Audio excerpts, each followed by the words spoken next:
Hi, good morning, everyone. Welcome to second episode of Transform 360 podcast. I'm your host, Sabar Shad, a pharmacist, a mental health advocate, and your guide to personalized well-being. Today, we are unpacking three key words that shape the way we connect with others: empathy, sympathy, and pity. Today, we will break them down with one of our special guests, and I firmly believe that she is the perfect person to discuss it with, Alicia Kae Miller, a humanitarian, empathy activist, and founder of Empathy Uprise, a movement driving humanity towards a greater compassion and less hate. She has over 20 years of experience in corporate America and travels to over 20 countries. Alicia believes empathy is inclusion, inclusion is belonging. In 2020, she launched her company Empathy Uprise to shift the focus from me to we. And that's beautiful. A dynamic speaker, Alicia has keynoted for WIN, Score National, Score Austin, and is a member of Vistage International, AAE Speaker Bureau, and the Harvard Business Review Advisory Council.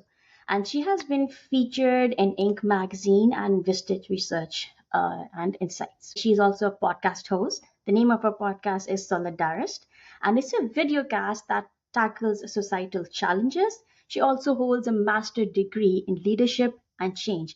Welcome to our show, Alicia. I'm so happy that you could come. Thank you so much for having me, Saba.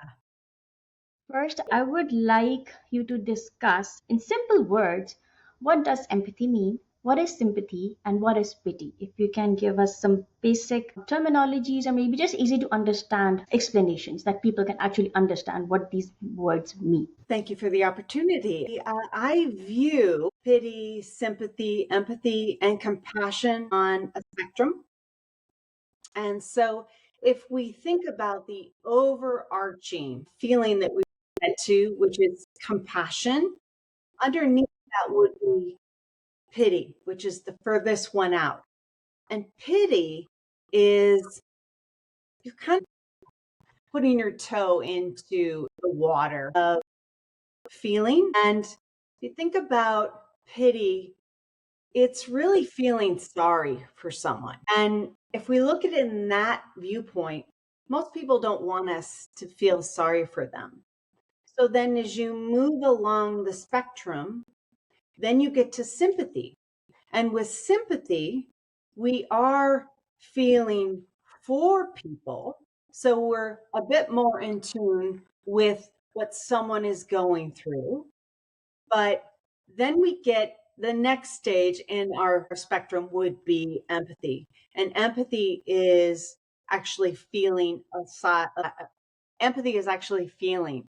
aside someone right along with them. And generally, when we're feeling with someone, that's when we get to that penultimate compassion. And if we were thinking about a visual, think about a fishbowl and pity and sympathy. Essentially, you're outside looking in, but with empathy, you're actually in the water swimming alongside someone else and experiencing what they're experiencing. I think the example that summed it up so beautifully. So now I hope the listeners got a basic idea of what those words actually mean and how we could actually implement those in our daily lives. And I would like to, and once we, through our podcast, we will discuss certain scenarios. And I would love to have Alicia give us some practical implementations of, how those feelings were and how could we respond in a better way. The first question that I would like to discuss is, Alicia, in your professional experience, can you share an instance where empathy made a significant difference in an interaction or a relationship? Absolutely. It was the late 90s. I was living in Manhattan and I learned that a very, very close loved one was diagnosed with stage 4 cancer out in Washington State. And I shared this with my manager, who happened to be the CEO of the company. And he not only said to me, book your ticket, go home, be with your loved one, but we'll pay you for your ticket and we will also pay for you to be gone for the 2 weeks that I needed off. And I have never forgotten about that. And not only did he actually feel right alongside me, he went the extra mile and made some calls because I was keen to have this loved one have a second and third opinion. And he made that happen. And so he could have easily just been like, oh, that's too bad, right? With pity. Or he could have been sympathetic. I feel with you. I've experienced cancer in my family too. But he felt right alongside me. He turned that empathy into compassion. That's amazing, and that's something that we don't see in corporate America nowadays. It's very rare. I'm not saying that people are of all kinds and all of us are unique, so we bring different kind of experiences with us. Well, he was a very, very unique manager. Okay. Uh, and so one of the things that obviously the fact that I share that story all these years later, it really impacted my life. But if we think about what happened when I came back, I was very, very loyal.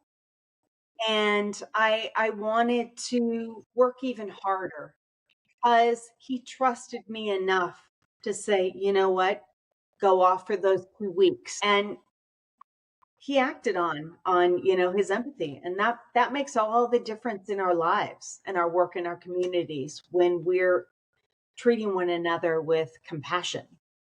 And that's amazing, and I'm glad that you had that opportunity, that good manager at that time. So that, and another thing that just coming out of the discussion, what you were mentioning, like I know there's so many companies, they have like top level managers.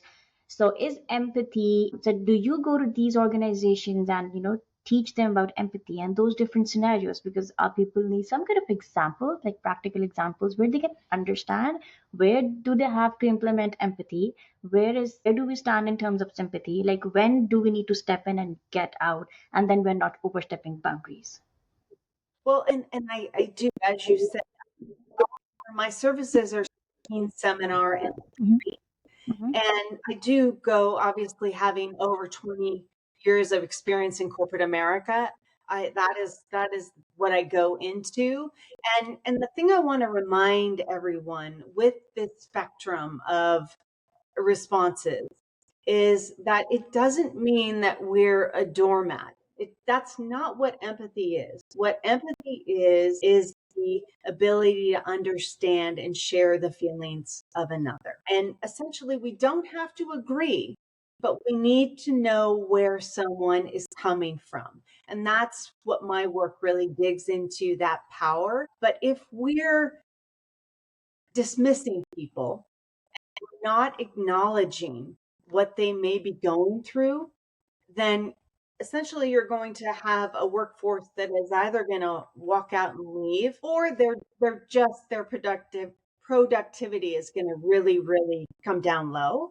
And so think about the inclusion of empathy in our lives. It is expansive. It makes you feel uplifted, empowered, and you do want to work harder. You're motivated. You innovate in that. But if there's an absence of empathy, that understanding, then there's a marginalization going on. There is a demotivation going on. And essentially, the referrals that you're hoping to get in your company are not going to come your way because your employees and your customers, if your employees are not being treated with empathy, your customers, will not have that feeling either. They're going to be leaving your organization. And so ultimately, it benefits our overall bottom line to bring empathy into an organization. That's true, and I think that also aligns with how every one of us, we're all human beings, and we always have a need to be heard and understood. That's where I think most of the communication, the problems arise with. That's not happening. Okay, and next would be, that's an amazing discussion. Now we'll get back on track. Okay, the second one I wanted to discuss with you was, how do you think we can train ourselves to be more empathetic in a world that is often, they're very quick to make judgments and usually make surface level interactions. Well, I want to start off by saying empathy is a practice. And so I encourage everyone, including myself, to be in practice. And that is by being curious, where questions prompt further questions, and then being vulnerable. We may not always like what we hear, but that is where our growth is. And then being compassionate. We're all humans here. You cut any one of us open, we all bleed red. And then lastly, rounding it out with selflessness. And selflessness does not mean that you have to let someone, as I said previously, you're not a doormat here, but you are showing up and listening to learn, suspending your judgment, which I'm a human. It's hard, and we're not going to always get it right, but be in practice. And part of that practice is slowing everything down because we're moving at quite a pace in life. But when we dial things back and we have really thoughtful interactions with one another, we can get to that place of greater compassion and less hate. But it's on us to dial it back. And as I say that, I want us to think about being seen, being heard, being understood, and not necessarily being agreed with. But I've yet to meet a human who doesn't want that. And so when you're speaking with someone, you're engaging someone, think about what you want and bring it back. Bring back your distraction and bring your attention back to that human that you're interacting with. That's true. That. Hopefully, we all understand how to actually practice empathy and not just be in the sympathy world. So hopefully things get better with time, and hopefully certain attending certain webinars or attending other mindful sessions where we can actually think about our actions and what our reflections were to those specific occasions. Perfect. Next, we'll discuss some scenarios. And what I would love here is I'll just discuss a basic scenario and then I'll let Alicia help us learn what is the right way to respond, and then we'll discuss more. Okay, so Alicia, the first scenario is we'll talk about the workplace conflict. A manager notices an employee struggling with personal issues affecting their performance. How should they respond? With empathy, sympathy, or pity? And how do you think that leaders can foster empathy in the workplace without overstepping certain boundaries? As I mentioned previously, sympathy and pity, you're outside looking in. And so you won't make any genuine progress in the workplace with an employee until you actually get into that fishbowl and you swim beside them and you start to learn what they're going through. And again, it doesn't mean that we have to just completely release all control. But if we think about in our own lives and think about the people that we want to be around, are they the people that dismiss us and don't hear us out? Do we keep coming back to those people? Or is it the people that hear us out? Maybe don't agree with us, but they understand where we're coming from. And that is a game changer in any relationship. It doesn't matter if it's in the workplace, at home, or in our community. That is that expansive feeling that everyone wants to experience. So in the workplace, the more empathetic we are, the more expansive our workplaces will be. And that, again, you will find your innovation drivers because people don't feel confined and restricted. They feel inspired and motivated and seen, heard, and understood. That totally makes sense. That's perfect. Let's move on to the next question. And that's regarding a very, that happens to most of us, and that has happened to most of us. This would be a friend shares that they're going through a tough divorce. And like for me, that has happened in the past, and I wanted to be supportive, but sometimes we don't understand, based on what emotions we are going through as well, whether to offer an advice, space, or just listen. So, in that case, what would you recommend we should do if we have someone and we do understand, but what should be the best way of doing it? I'm 15 years out from my own divorce. So I have literally been there, done that. And I remember when I was going through my divorce, and I remember the responses of people around me. And there were people that were very, very supportive. They were just listening to learn from me. And then I did have friends who were very dismissive, essentially saying to me, well, you know what? This was long overdue. It's time to move on. That's not a supportive response. That actually shuts down dialogue because even though a relationship, even in the working environment, it might be time for us to turn the page on this. It doesn't help anyone to just dismiss. And so I can say that being 15 years out, my emotional response to that divorce is nowhere near what it was 15 years ago when I say that today.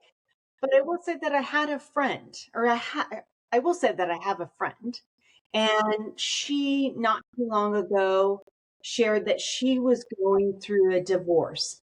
And so my approach was similar to those supportive friends where I showed up and I listened to her and I suspended my judgment. I had very strong opinions about this particular situation, but I didn't want to put my judgment on her. So after she shared with me, and it was quite clear she was done talking, I asked her, do you want my opinion? Do you just want me to listen to learn from you? Do you want me to commiserate with you? And so I gave her that choice instead of just jumping on what Alicia thinks, because again, I had very strong opinions, but that wouldn't be beneficial to her if that's not what she wanted to hear at that time. And so it's tuning in with empathy to where someone is, and that is, empathy is about meeting people where they are and swimming right beside them to understand more about their lived experience. I totally agree. I totally agree. And one more thing is that I would like to add, because all of us go to different situations in our life. No one's life is perfect. Unfortunately, now because of social media and Instagram and TikTok and so many other things, everything what people show you is just perfect. That's not what life is. There are a No. lot of failure. There are a lot of we talk about success and other things, but there are a lot more failures and other judgments one has to face. So that's more kind of a fake kind of world that we are creating. And that is unfortunately affecting a lot of teenagers, a lot of other young adults in different age groups. So those are the problems. And just one more thing I would like to discuss before we next to move to another scenario would be pity. Why do we, I understand we all judge to a certain level based on our experiences and our cultural perceptions, but why sometimes something happens and most of the people would run towards the pity, like something happened that most of them would be like, we feel sorry for you, or this was supposed to happen, or those kind of things. Where is pity actually coming from? Is that a negative emotion, or why is that happening, or pity is also a resentment of that person towards us? I think it's a combination of exact what you just said, because I think I'll give an example of, perhaps you're driving down the road and you see someone who is clearly houseless. They have a carriage, a trash bag, ragged clothes, and you fleetingly might think, I feel really sorry for them. But on the back is, at least it's not me. I'm so glad that's not me. And so that isn't sincere at all, and you're not helping anyone. And so in that moment, I would say, think about if you were that person on that corner with no roof over your head. And that is that swimming alongside someone. And so if we think about pity, it's not helpful at all. It's very, very dismissive, and it's easy. And a lot of people are afraid to tap into emotion. Mm-hmm. And I personally advocate for tune in to those emotions, because again, that's where the growth is. It's that vulnerability aspect that, that's where we really, really see this deep connection to one another. And I will add that I firmly believe to truly see ourselves, Mm-hmm. have to see beyond ourselves. And so that would tie into your pity conversation. If we're being pity, we're not, the only thing we're seeing beyond is, I'm glad that's not me. But that's not really seeing beyond yourself. That's true. That's true. I think that's what we always learn. If you don't have something nice to say to someone, just keep your mouth shut. You don't need to speak at all times. Right? Okay. Thank you for explaining that. And the last scenario that I would like to discuss with Alicia would be a very common example that we see. A child refuses to share toys with a classmate who seems upset. The parent wants to teach kindness but not force guilt. So, how do we raise children to be truly empathetic rather than acting out of obligation or? It goes back to perhaps mirroring exercises Mm-hmm. and having that child, which we're all children, understanding what it's like to be X. And I will share something with you all that might be helpful.